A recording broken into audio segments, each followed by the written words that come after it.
Diolch yn fawr iawn. Ar ôl degawd o wasger I gyllida a Llywodraeth Lleol yng Nghymru ddim cymeryd mwy o doriadau na hyd yn oed aros yn llonydd ar ran I cyllid. Allwch chi roi sicrwydd y bydd Llywodraeth Lleol yn cael ei blaenoriaethu ar gyfer 2021 gyda chynnydd sylweddol termau real mewn yn eu cyllidebau nhw? I can certainly give the assurance that in the discussions that we've had, the early discussions about priorities, health obviously remains a top priority, but we have all been clear that we want to give local government the best possible settlement. In terms of what more I can say about that at the moment without having further detailed discussions, I wouldn't want to say too much more today.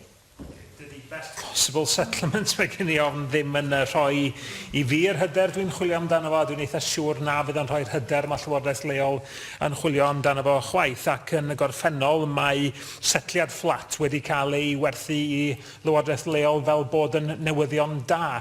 Dydy o ddim, nes I grybwyll Ynys Môn yn man y siambr ddoe yn deud bod nhw angen 6 miliwn y bunna. Mae'r ffigwr yn amrywio gyngor I gyngor wrth gwrs.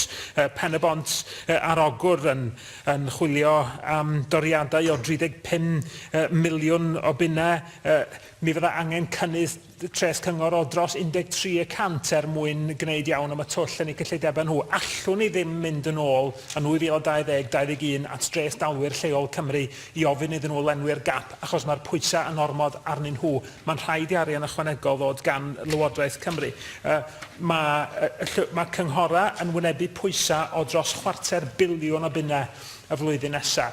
Ac efo cyllidebau lle mae yna disgresiwn arnyn nhw wedi cael ei torri gymaint, does na nunllai dorri erbyn hyn heb fynd I wasanaethau cwbl greiddiol a sylfaenol fel gwasanaethau plant, ac allwn ni ddim fforddio torri y rheini. Felly, dwi'n gofyn eto a gai sicrwydd na fyddwch chi'n dathlu rhyw fath o setliad fflat fel newyddion da, ond y byddwch chi y tro yma yn chwilio am gynnydd I gyfateb i'r hyn mae Llywodraeth Leol yng Nghymru yn ei ddeud sy'n angen arnyn nhw ddim ond I sefyll yn llonydd. So we're having those clear discussions with local government in terms of what they've identified as the pressures that they're experiencing within their budget, but also their ambitions to do more in future years. And I do have a meeting with the local government Minister with the Local Government Finance Subgroup, which is the group where all leaders of local authorities and chief executives of local authorities have the opportunity to talk to myself and the Local Government Minister about finance issues. So we will be talking at our next meeting, which I believe is next week, having some early discussions about the budget for next year. Now, we've only had our spending round funding announcement for around 2 weeks. So at this point, I'm not able to make the kind of announcements that we're all keen to hear, but I will try and give the kind of certainty as soon as possible.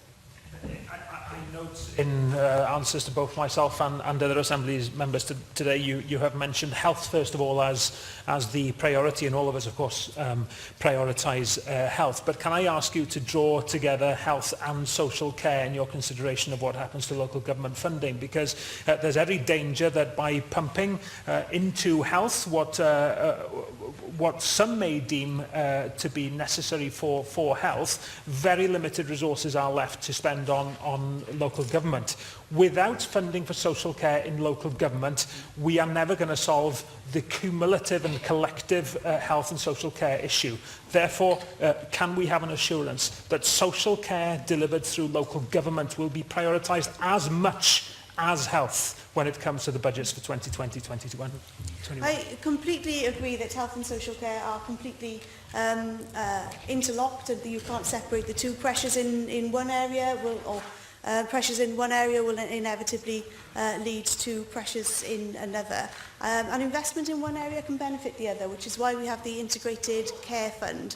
I was pleased in my previous role to announce £130 million of additional funding, capital funding for the Integrated Care Fund to look at housing-based solutions for health and social care issues. And the Integrated Care Fund on the whole is doing fantastic work in terms of changing that trajectory for people, if you like, so that they're able to have their hospital admission prevented, or if people do go to hospital, then it ensures that they are able to leave hospital much more quickly and return either to home or another step-down service. So we've already recognised the interconnectedness of health and social care, and clearly that will be part of our considerations in the budget.